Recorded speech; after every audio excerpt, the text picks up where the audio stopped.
Of Justice Secretary Jesus Crispin Remulla warned the International Criminal Court in case it insists on entering the country to conduct an investigation. What exactly did he say? Let's hear from Margaret Parcasio's report. The Philippines will no longer respond to the International Criminal Court or ICC Appeals Chamber's rejection of the government's appeal in the drug war probe. Justice Secretary Jesus Crispin Remulla said he will talk to Solicitor General Minardo Guevara to ignore the ICC. Following the unfavorable decision of the appeals chamber, the ICC prosecutors will proceed with its investigation into the country's war on illegal drugs during the previous administration. But Secretary Remulla warned the ICC should it attempt to enter the Philippines to investigate. Hindi natin sila gustong pumunta rito at wag silang pupunta rito sapagkat ang gagawin nila ay usurpation of authority ng Philippine government. Magkakaproblema tayo lahat. Pag ginawa nila yan, they'll be violating our law and our legal system. Kung gusto nila tayo sakupin, talagang magkakalintik-lintik yan. Hindi talaga tayo papayag. No conditions yan. Respect our sovereignty or else. The Secretary reiterated that there is already an investigation being conducted related to the drug war, adding that someone has already been convicted. They are also autopsying corpses that are said to be victims of the drug war. But he said there is still not enough evidence for this because no witness has yet to come forward. Remulla insisted they are not just going to imprison people without having sufficient reason to imprison them. Gusto nyo ba may mga taong nakukulong na walang ebidensya? Tanong ko sa inyo, papayag ba kayo kung kayo ikulong na walang ebidensya? Hindi, di ba? Kasi mali yun eh. Remulla, on the other hand, slammed those who are criticizing the drug war who, according to the Justice Secretary, are allies of leftist groups. Kakampi niyan ang National Democratic Front. Yung Human Rights Watch na yan, kakampi ng National Democratic Front yan. Kalaban ng gobyerno natin yan eh. Ang gusto lang ng NDF, CPP, NPA, pabagsakin ng gobyerno natin eh. Yan ang mga lumalaban sa atin dito. Yan ang mga tumutulog sa atin. Yung mga Human Rights Watch na yan, kakampi niyan ang NDF, CPP, NPA. Hindi naman natin kakampi yan eh. Kalaban ng gobyerno natin yan. The Office of the Solicitor General is as disappointed as the DOJ with the outcome of their appeal. The majority of the appeals chamber refused to recognize the sovereignty of the Philippines and its ability to investigate, saying the decision was not based on jurisdiction. The majority decision does not alter the fact that the Republic, through its various national and local agencies, remains fully committed to the internal investigation and prosecution of allegations connected to the anti-illegal drug campaign. The Philippine government will not be deterred by today's outcome. The issue of jurisdiction is properly raised before the appeals chamber because the pre-trial chamber's finding on jurisdiction is an integral part of the impugned decision. The established principle of international law dictates that the court must satisfy itself of its own jurisdiction, and this power to determine its own jurisdiction exists regardless of whether the court is called upon to exercise this power or not. The Foreign Council of the Philippines said that the country may question the jurisdiction of the ICC should it issue an arrest order. Just to emphasize that there are no police powers for the ICC. It's important to note it does not have any enforcement powers. As I mentioned, it's very much reliant on the cooperation of state parties. For God and my beloved Philippines, this has been Margaret Parcasio, SMNI News. The Philippine National Police stressed that it will not cooperate with the International Criminal Court or ICC over the drug war campaign of the Duterte administration.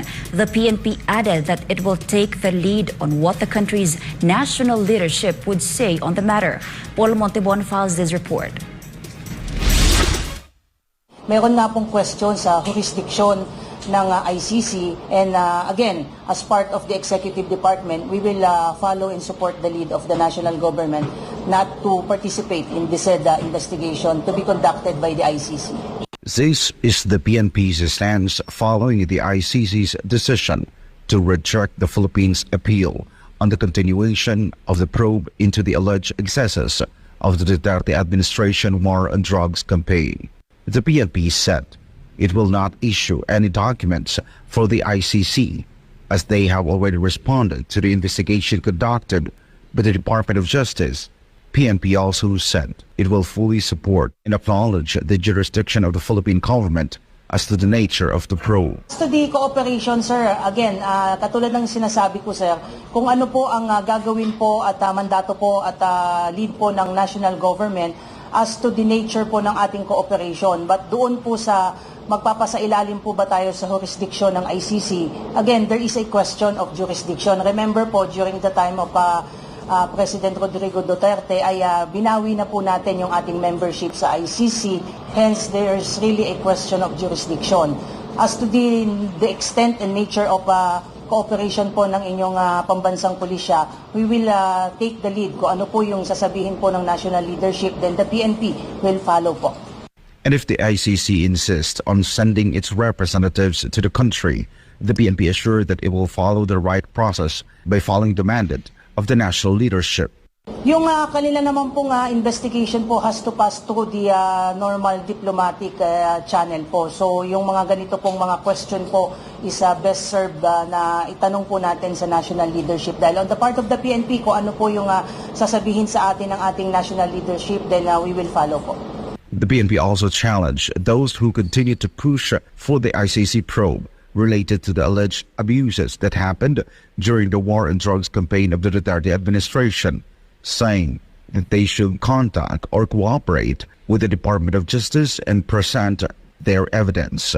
Yung ating pong judicial system ay gumagana po. Ito po yung stand natin. So, hayaan natin na yung appropriate courts ang duminig dito sa mga kaso na ito, at kung may mga hawak sanang mga ebidensya yung nagsusulong itong investigation sa ICC, it would be best to cooperate with the ongoing investigation ng DOJ, at kung may mga sapat po silang ebidensya, I think the DOJ is the proper office to take cognizance of these cases po. For Ghana, for my country, the Philippines, reporting for Newsline World, this has been Paul Montebon, SMNI News. Amid the deteriorating ties between China and the United States, former U.S. Secretary of State and former U.S. National Security Advisor Henry Kissinger visits China and recently met with senior Chinese diplomat Wang Yi. Our partner from CGTN, Dong Shu, will give us an update on this live from Beijing, China. Good evening, Dong Shu. Thank you for joining us on Newsline World here on SMNI. Thanks for having me. Yes, good evening. Can you tell us more about the meeting between Henry Kissinger and Wang Yi? Well, sure. Well, the meeting comes at a time when both China and the United States were trying to re-establish the high-level contacts due to the alleged surveillance balloon incident earlier in this February. Now we've seen, we've seen a couple of American high-level officials visited Beijing that include the Secretary of State Antony Blinken, as well as the Treasury Secretary Janet Yellen. Also, John Kerry, the presidential envoy for climate change, is also wrapping up his trip today in Beijing. Well, and this is obviously not the first time Wang Yi and Kissinger has met face in face.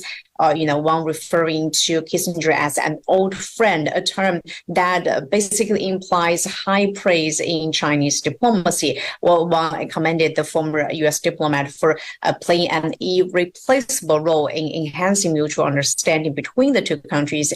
And Wang said the United States needs a Kissinger-style diplomatic wisdom in its policies towards China, and Nixon-style political courage. As we know, Kissinger served as the U.S. State Secretary and National Security Advisor in the administration of the President Richard Nixon, as well as Gerald Ford. And Wang told Kissinger that it would be impossible to try to reform China, and even more impossible to encircle and contain China. Very strong position coming out from Chinese side, and also specifically on Taiwan. Wang said that the U.S. should distance itself from Taiwan independence separatist activities if it hopes for a stabilize or a stability across the Taiwan Straits.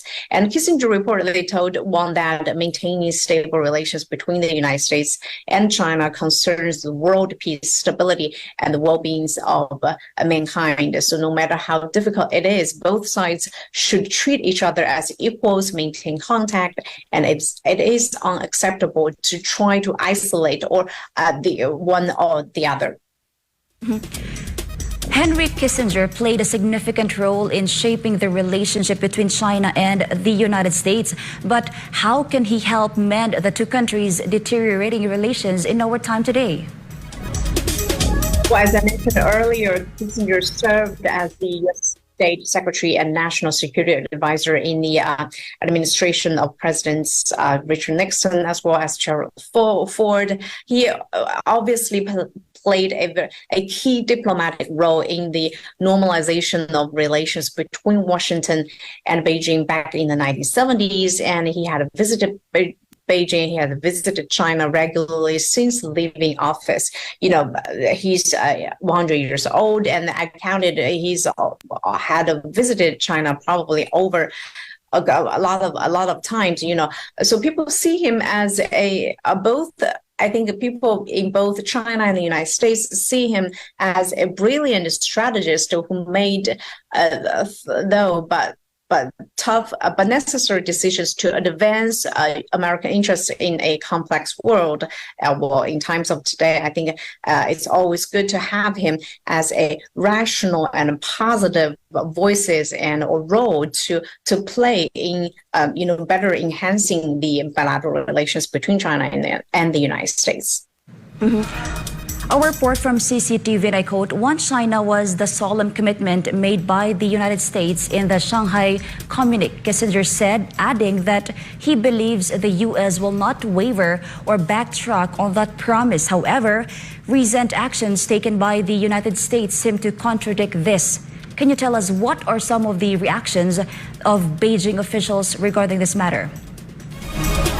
Well, to start with, I want to say, Taiwan is what the Chinese officials have repeatedly said, the core of the core interests of Chinese government and the red lines that shouldn't be crossed when dealing with China. Well, these are the messages that Chinese diplomats and Chinese officials have been constantly telling the world. So to cooperate with China, any country should respect the one China principle. That's the basis when dealing with China. So, let me give you an example. Last year when the then U.S. House Speaker Nancy Pelosi visited Taiwan, China dispatched warships and military aircraft to all sides of the island to strongly oppose such behaviors, and even had to cut off climate talks with the United States. So these are some of the impacts if countries had, violates the one China principle. All right, Nongshi. Meanwhile, on different topic, on Monday, Algerian President Abdelmadjid Tebboune visited China and met with President Xi Jinping the following day. For the knowledge of our international viewers, how did the meeting between the two presidents go? Well, I think the meeting went well overall. We've seen concrete results coming out from these high-level talks. The two sides had assigned bilateral cooperation in various fields, as well as a joint statement, and the two agreed to expand their cooperation in fields like technology sectors, and other and other sectors as well. Well, this is President Tebboune's first visit to Beijing since coming to power in 2019, and follows his meeting with the Russian President Vladimir Putin in Moscow last month. He said that China is Algeria's most important friend and partner. And thanks to China's long-standing valuable support to Algeria, as well, at the same time, Algeria firmly supports China's position on core interests or core issues such as Taiwan and Xinjiang-related issues, and is willing to actively participate in the constructions of China's Belt and Road Initiative, which actually marks the 10th anniversary this year. And also the bilateral ties, the historic ties between the two countries goes way back. You know, when in 1955, the then Chinese foreign minister, or the Chinese premier Zhou Enlai, encountered Algeria's nationalist delegation of the what called National Liberation Front at the Bandung Conference of African and Asian States. You know, the very well-known conference that had basically united developing countries. By then, China was subsequently the first non-Arab country to recognize Algeria, where it gained independence from France in 1962.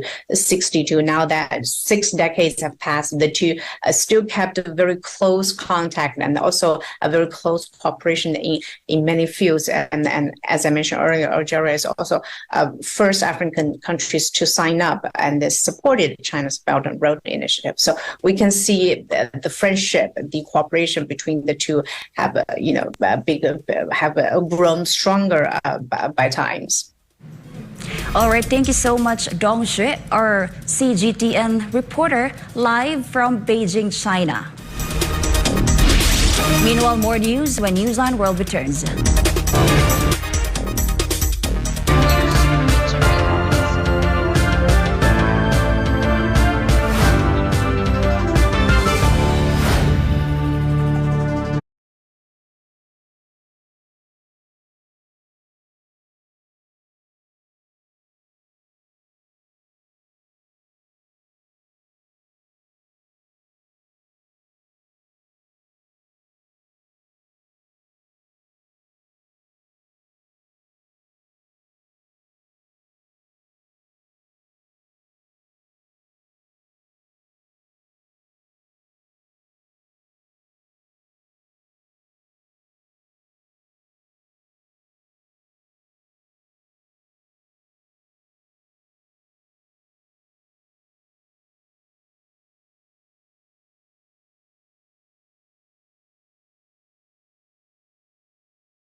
The Philippine National Economic and Development Authority, or NEDA board, has approved various infrastructure projects of the Marcos administration, including the proposal to rehabilitate the Ninoy Aquino International Airport.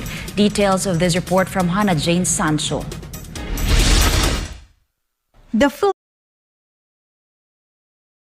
year following the NEDA board's approval of the renovation of the Gateway of the Philippines, the Ninoy Aquino International Airport. On Wednesday, the NEDA board chaired by President Ferdinand Bongbong Marcos Jr. approved 3 more infrastructure projects. In a press briefing in Malacanang, NEDA Secretary Arsenio Balisacan said the 3 infrastructure projects of the Marcos administration include the NAIA Public and Private Partnership Project, Summer Pacific Coastal Road 2 Project, and Laguindingan International Airport Project. It is my pleasure to update everyone on the agreements reached during the 7th meeting of the NEDA board, which was presided over by President Ferdinand Marcos Jr. this morning.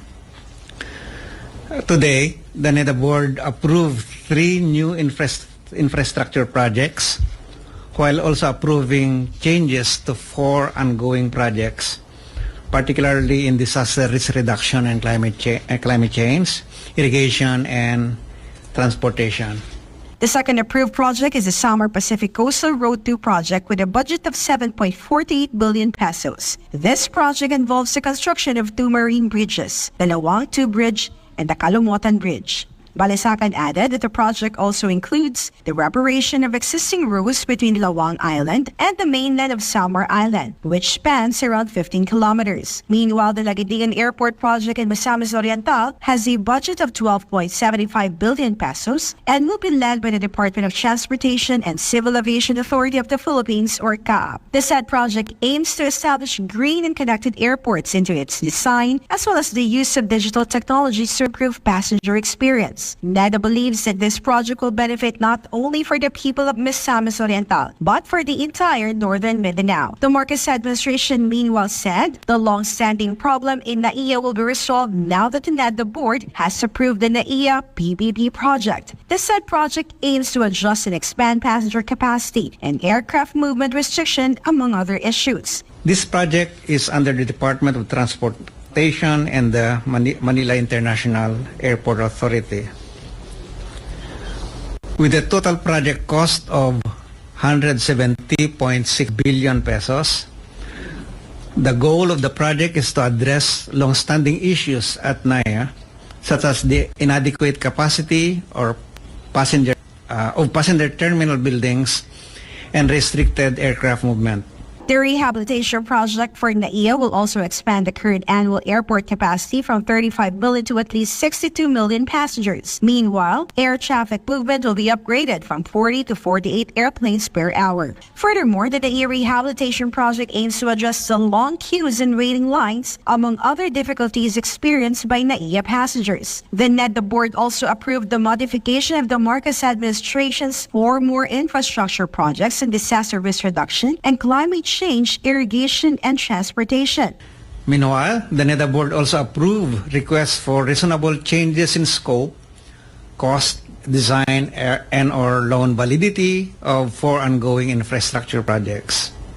Balisacan said that the projects approved by the NEDA board are proof that the Marcos administration is committed to its goal of achieving the 8-point socio-economic agenda under the Philippine Development Plan 2023 to 2028 that aims to reduce Philippine poverty rate and promote inclusive growth for all Filipinos. NEDA also said that the Malacanang would issue an executive order regarding the master plan on the government's infrastructure projects to ensure its proper implementation across the country. For God and my beloved Philippines, this has been Hannah Jane Sancho, SMNI News.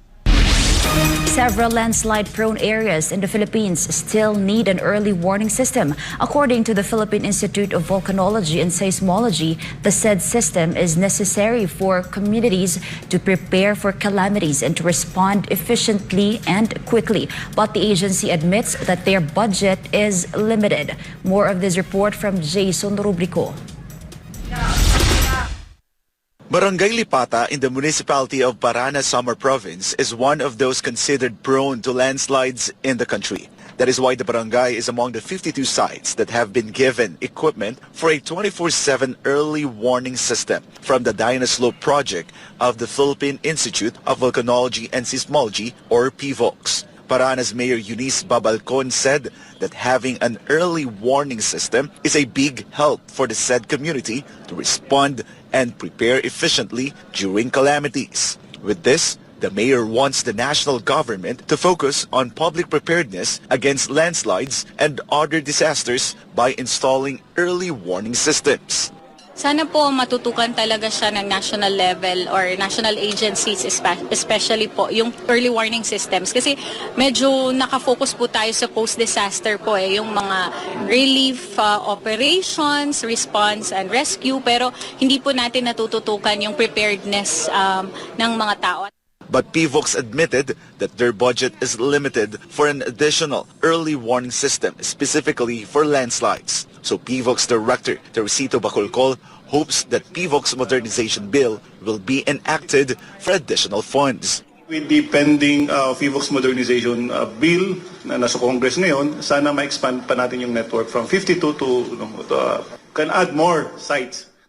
Bacolcol said that the bill will be considered for the Appropriations Committee. But if a local government has a budget, Bacolcol said they're ready to help the local government unit, or LGU, to have equipment for a 24/7 early warning system for landslides that costs from 200,000 pesos to 500,000 pesos.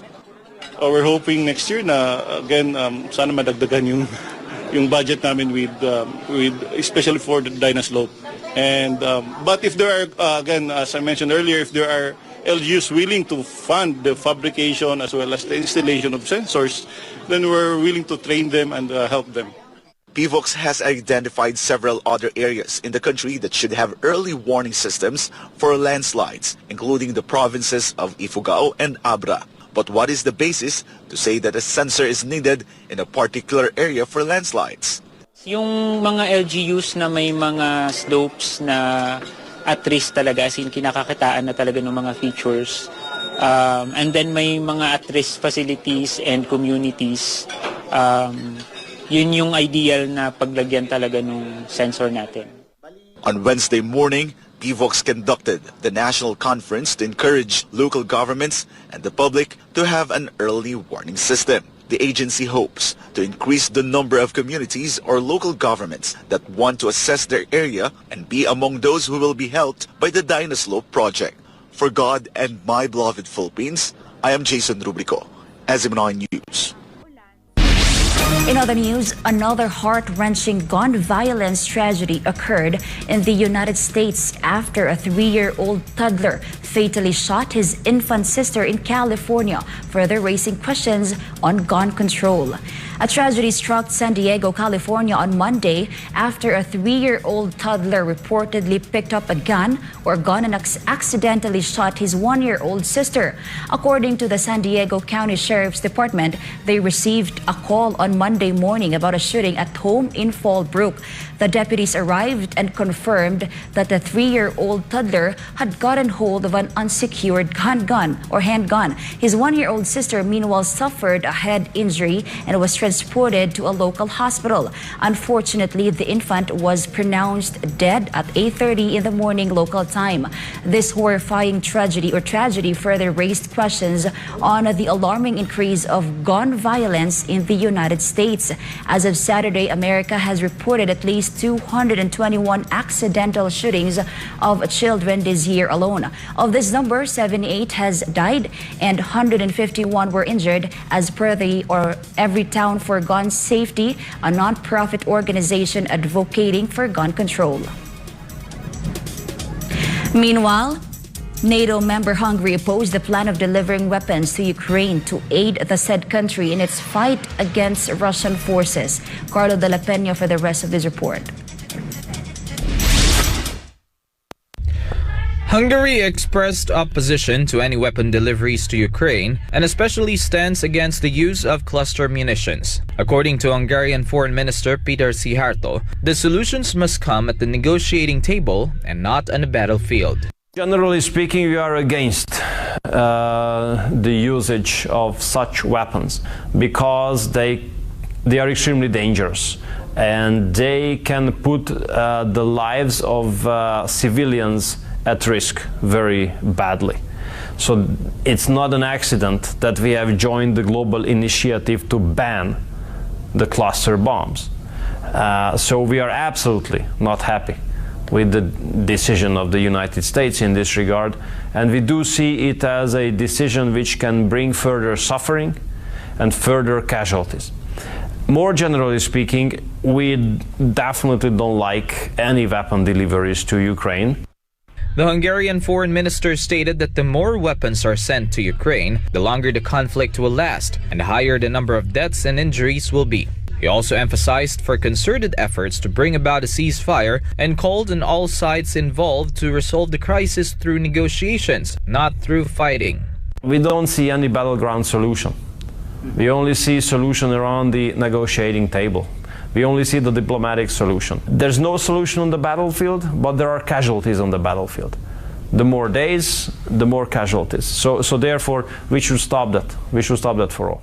It can be remembered that the US in early July announced that it will deliver cluster munitions to Ukraine as part of the $800 million, a decision which has elicited sharp criticism worldwide, not least from Hungary. Reporting, this has been Carlo de la Peña, SMNI News. The BRICS summit is set to take place in South Africa in August, and amid speculations, South Africa announced that Russian President Vladimir Putin will not attend the summit. The details with Jane Cudnita. The office of South African President Cyril Ramaphosa announced that Russian President Vladimir Putin will not attend the BRICS summit leaders set to take place in Johannesburg, South Africa in August. A statement released by the office of the South African president on Wednesday said, quote, "By mutual agreement, President Vladimir Putin of the Russian Federation will not attend the summit, but the Russian Federation will be represented by Foreign Minister Mr. Sergei Lavrov." Russia, on the other hand, has yet to confirm South Africa's statement. It can be remembered that the office of Russian President Putin said no final decision has been taken regarding his plans for the BRICS summit. The BRICS is an acronym for Brazil, Russia, India, China, and South Africa, the fast-growing economies of the world, and the event in August would be the first face-to-face gathering of BRICS leaders in several years. Talks on whether Putin will attend the summit has been looming for months, as South Africa is a member of the International Criminal Court, or the ICC. The said body issued an arrest warrant for Putin over his alleged role of kidnapping Ukrainian children, to which Russia has rejected, saying that such charges are politically motivated and misrepresenting the evacuation of Ukrainian children from the conflict zone. It can also be remembered that South African President Cyril Ramaphosa on Tuesday warned that the ICC arrest warrant for Putin would amount to a declaration of war against Russia, and that it would be inconsistent for the South African Constitution to risk engaging a war with Russia, and the move would also fail his duty to protect his country. As an ICC signatory, South Africa is obliged to help in Putin's arrest, noting that the South African president has long sought to quit the said international body. Ramaphosa has resisted immense pressure from the United States to condemn Russia over the conflict in Ukraine by maintaining neutrality, and said that the expansion of NATO triggered the crisis between Russia and Ukraine.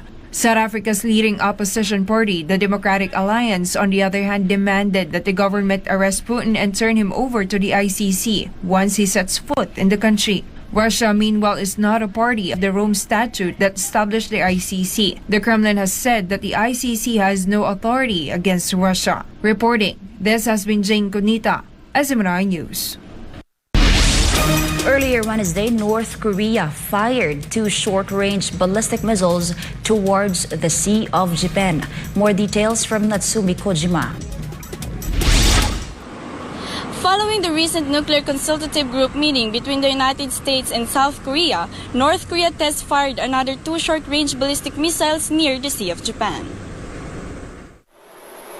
The missile test that was launched between 3:30 and 3:46 a.m. Wednesday was North Korea's apparent response to the recently conducted first meeting of the Korea-US Nuclear Consultative Group, or NCG, held Tuesday, July 18th, at the office of the President in Seoul, just days after North Korea launched a solid-fuel intercontinental ballistic missile towards the Sea of Japan. The talks were participated by Kim Tae-hyo, South Korea's principal deputy national security advisor, and Kurt Campbell, coordinator for Indo-Pacific Affairs on the U.S. National Security Council, where the two leaders agreed to conduct joint military drills and war simulations to deter North Korea from using nuclear weapons. The Nuclear Consultative Group is a consultative body that was launched and agreed through the Washington Declaration announced last April at a bilateral summit, in which both countries share information and discuss measures to counter North Korea's nuclear threat. Japanese Defense Minister Yasukazu Hamada disclosed that the two projectiles fell outside Japan's exclusive economic zone, 370 kilometers from its coastline. Furthermore, Yasukazu Hamada added there were reports of damage to aircraft nor ships and that a protest to North Korea's provocation was set through a diplomatic channel. 以上日本から小島のツーミーニュースお伝えしました。SMNI News Japan. Finland's state-owned energy provider Gasum restarted buying liquefied natural gas or LNG from a plant controlled by a Russian company. More of this report from Kirby Hill, Trinidad. Gasum restarted purchasing precious gas from Russia's Kryogas Vistusk plant, controlled by Russia's Novatek, a few months after both sides terminated their long-term supply deal. Based on the latest Refinitiv chief tracking data, an oil tanker delivered a LNG cargo from the Russian plant to the Finnish port of Tornio on July 3. This came after the Russian gas company announced last month that Finland's Gasum had not been taking LNG from Russian gas company Novatek since April. In May, Gasum became the first European company to have terminated a contract to buy natural gas from Gazprom Export via pipelines from Russia. Gazprom, on the other hand, confirmed it had completely stopped gas deliveries to the Finnish energy provider since May 2022 after the latter refused to pay the Russian company in rubles. The demand for ruble payments urged Gazprom to launch arbitration proceedings against the Russian gas company. An arbitration panel later ruled that Gazprom could pay in euro and ordered the two sides to negotiate and resolve the situation. Gazprom as well as Novatek and Gazprom Export have not provided any official statements yet in regard to the decision of restarting the long-term supply deal with Russia's Gazprom. Reporting from Sweden, this has been Kirill Trinidad, SMNI News. Qatar is set to host a major liquefied natural gas or LNG conference in 2026. Jonathan Lacobo reports.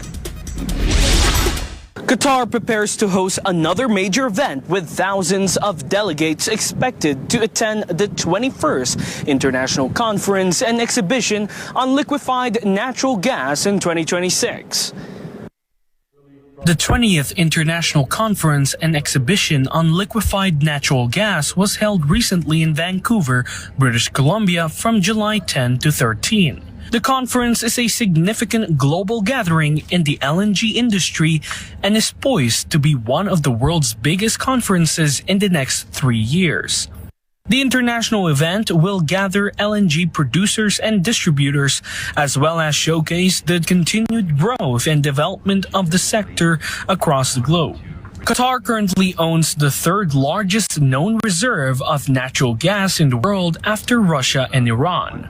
The oil-rich nation in the Persian Gulf has existing reserves of approximately 24.7 trillion cubic meters of natural gas, making it one of the top 15 oil-exporting countries and one of the world's major fertilizer producers. In April, a report published by the Gas Exporting Countries Forum, or GECF, named Qatar the largest liquefied natural gas exporter in the world in 2022. The international conference scheduled in 2026 will coincide with the start of the multi-billion Northfield LNG expansion project, which is slated to be the largest of its kind in the LNG industry once it reaches full completion. Reporting from Doha, this is Jonathan Agobo, SMNI News, Qatar. Turkish President Recep Tayyip Erdogan's visit to Saudi Arabia resulted in the signing of an executive defense cooperation between the two countries. From this, Saudi Arabia will be purchasing Turkey's most advanced combat drone to date. Erdogan arrived in Saudi Arabia on Monday as part of his three-nation tour in the Gulf region, which kicked off this week. Saudi Crown Prince Mohammed bin Salman welcomed the Turkish leader, who was accompanied by an entourage of some 200 business people. The defense ministers of both countries signed an executive plan for defense cooperation, which include the purchase of Turkey's most advanced drone, known as the Bayraktar Akinci. Akinci, which is the Turkish word for Raider, is a high-altitude, long-endurance unmanned combat aerial vehicle with heavy firepower and is capable of performing air-to-air or air-to-ground and air-to-air attack missions. The CEO of Turkish defense company Baykar described the deal as the largest defense and aviation export contract in the history of the Republic of Turkey. Without disclosing the exact amount of the sale, the deal made Saudi Arabia the third country in the Gulf region to have purchased the Turkish Baykar drones after Qatar and Kuwait. Turkey aims to secure billions of dollars worth of foreign investments after Erdogan's visit to the region. Both sides also signed several memorandums of understanding in many fields, including energy, direct investments, and defense industries. Meanwhile, the leader of the hugely popular Progressive Opposition Party in Thailand has been suspended from his parliament duties by the Constitutional Court hours before a critical vote that will determine his chance to become the country's next prime minister. Anissa de Guzman reports. Move Forward Party leader Pita Limjanin that has been suspended from his role as an elected member of the House of Representatives by the Constitutional Court on Wednesday, causing him to walk out from the chamber in front of his fellow lawmakers earlier today. The court's decision came after accepting a case that Pita was unqualified to run in May's election due to his ownership of shares in the now-defunct media company ITV Public Company Limited. The judges unanimously agreed to accept the case and suspend him from his parliament duties until the ruling is delivered. The court instructed the Move Forward Party leader to provide his explanation within 15 days of receiving a copy of the ruling. By Wednesday afternoon, Pita left the chamber after the court's suspension order had arrived. The 42-year-old raised his fist in the air as he left the assembly floor. Fellow lawmakers gave him a round of applause, while the parliament president thanked him for respecting the rules. A political activist who filed the complaint in May pointed out that Pita's media shares violated the constitution, and his assets were not declared when he assumed the post of MP in May 2019. Pita has argued that 42,000 shares were part of his late father's estate, and he was just assigned as manager of the family heritage, while the title had since been transferred to relatives. The court suspension, however, does not prevent the MFP leader from being nominated as prime minister. A spokesman for the U.S. Department of State earlier this week said that Washington is monitoring the post-election developments in Thailand and expressed concern about the legal system in the Southeast Asian nation. Di siya Anissa de Guzman, Drangan Chakang Pet Mahanapon, SMNI News, Pratatay, Sawadika. China has invited Thailand to participate in Asia's largest exhibition for automotive technologies in October. Chatmukompi Samay Guzon reports. Automobile manufacturers from Thailand have been invited to take part in the Automotive World China 2023, set to take place in Shenzhen from October 11 to 13, 2023.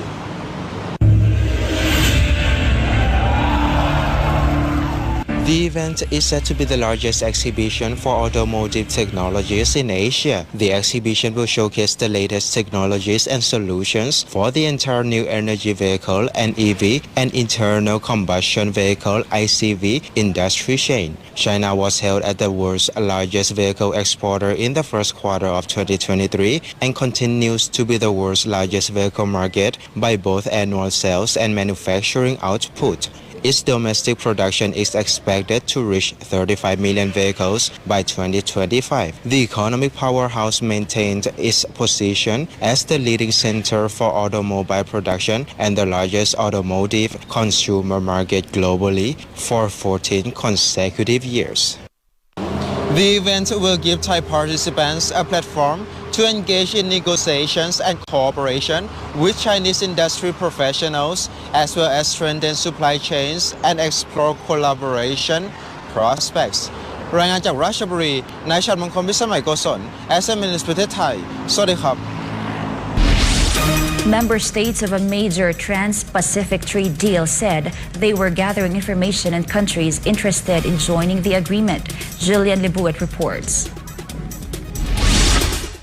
The Comprehensive and Progressive Agreement for Trans-Pacific Partnership, or CPTPP, is evaluating nations interested to join the pact, such as China and Taiwan, to see whether they were able to meet the group's high standards. Formed in 2018, the CPTPP is a free trade agreement between 11 countries, including Australia, Canada, New Zealand, Japan, Brunei, Chile, Malaysia, Mexico, Peru, Singapore, and Vietnam. The combined GDP of its member states has reached $13.5 trillion and includes some of the largest fast-growing economies in the world.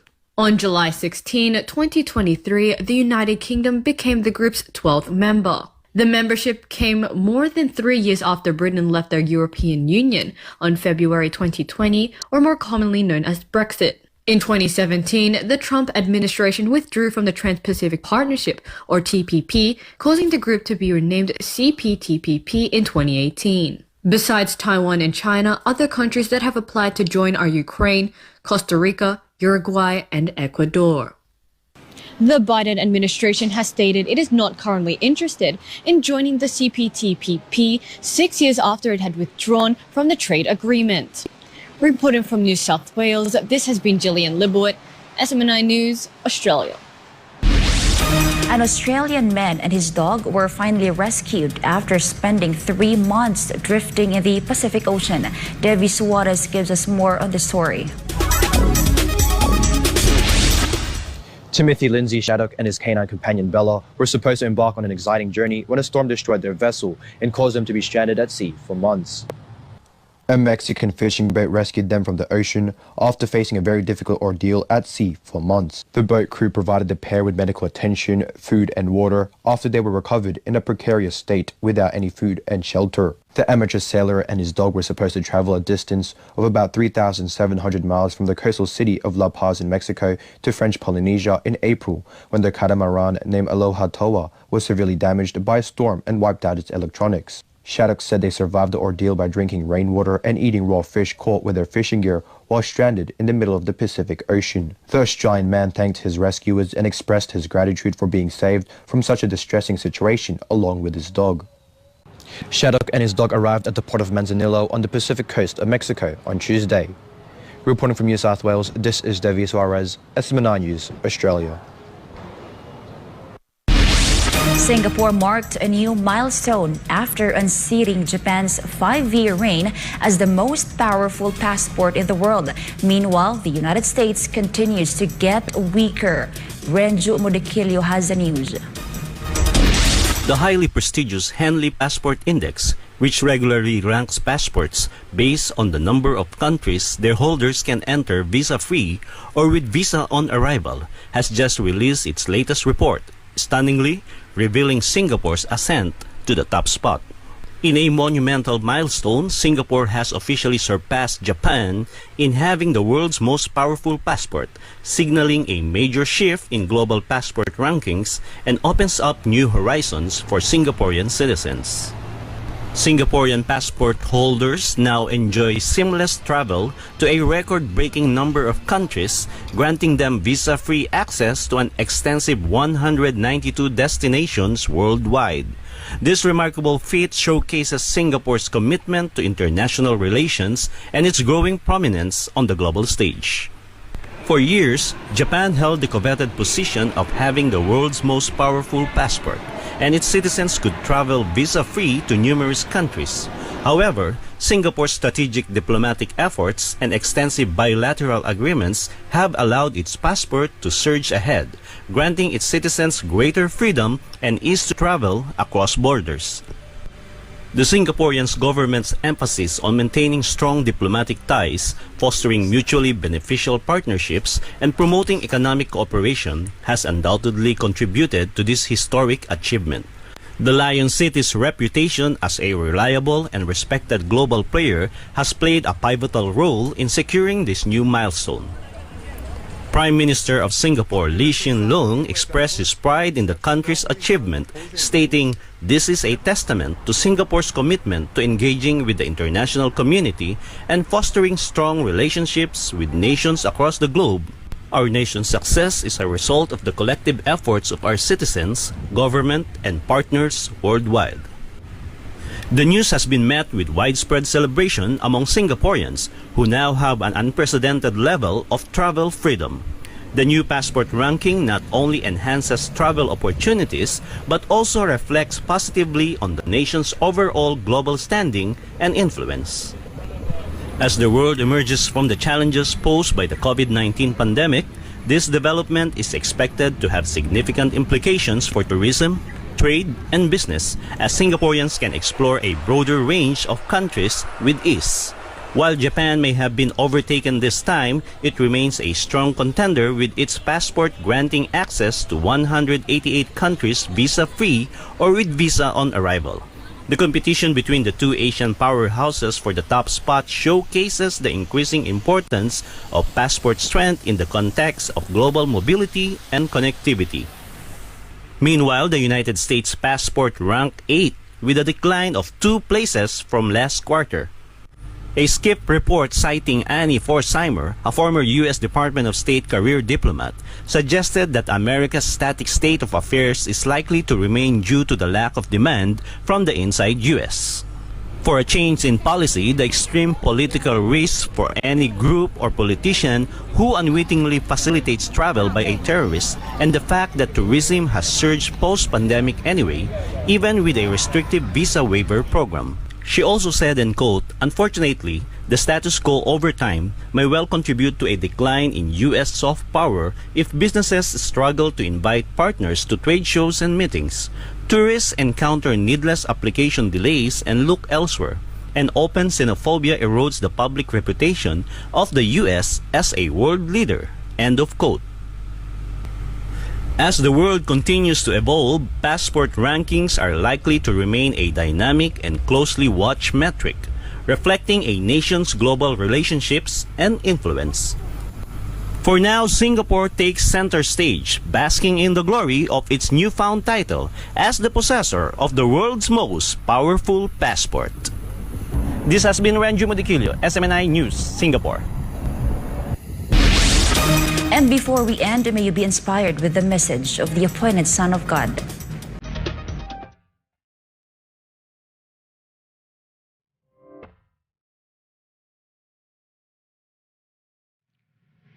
There is no glory without sacrifice.